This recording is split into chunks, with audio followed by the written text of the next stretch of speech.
इस मौके के पेश नज़र लाहौर और मुल्तान में तमाम हायर सेकेंडरी तक सरकारी और निजी तालीमी इदारों की बंदिश में 24 नवंबर तक तोसी कर दी है। इससे कबल इस मौके के बाइस लाहौर, गुजरावाला, फैसलाबाद और मुल्तान डिवीजन्स के 18 अजला के तालीमी इदारे 17 नवंबर तक बंद रखने का ऐलान किया गया था। हुकूमत पंजाब के नोटिफिकेशन के मुताबिक खेल, नुमाइश और फेस्टिवल के इनेकाद पर भी 24 नवंबर तक पाबंदी आयद की गई है।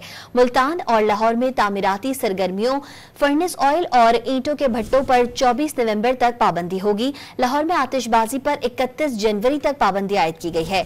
लाहौर, मुल्तान, फैसलाबाद और गुजरावाला में निजी और सरकारी दफातर में 50% अमला कम करने की पाबंदी में 31 जनवरी तक तोसी कर दी गई है। इस मौके के पेश नज़र लाहौर और मुल्तान में तमाम हायर सेकेंडरी तक सरकारी और निजी तालीमी इदारों की बंदिश में 24 नवंबर तक तोसी कर दी है। इससे कबल इस मौके के बाइस लाहौर, गुजरावाला, फैसलाबाद और मुल्तान डिवीजन्स के 18 अजला के तालीमी इदारे 17 नवंबर तक बंद रखने का ऐलान किया गया था।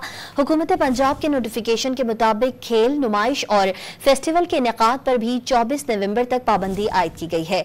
मुल्तान और लाहौर में तामीराती सरगर्मियों, फर्नेस ऑयल और ईंटों के भट्टों पर 24 नवंबर तक पाबंदी होगी। लाहौर में आतिशबाजी पर 31 जनवरी तक पाबंदी आयद की गई है। लाहौर, मुल्तान, फैसलाबाद और गुजरावाला में निजी और सरकारी दफातर में 50% अमला कम करने की पाबंदी में 31 जनवरी तक तोसी कर दी गई है।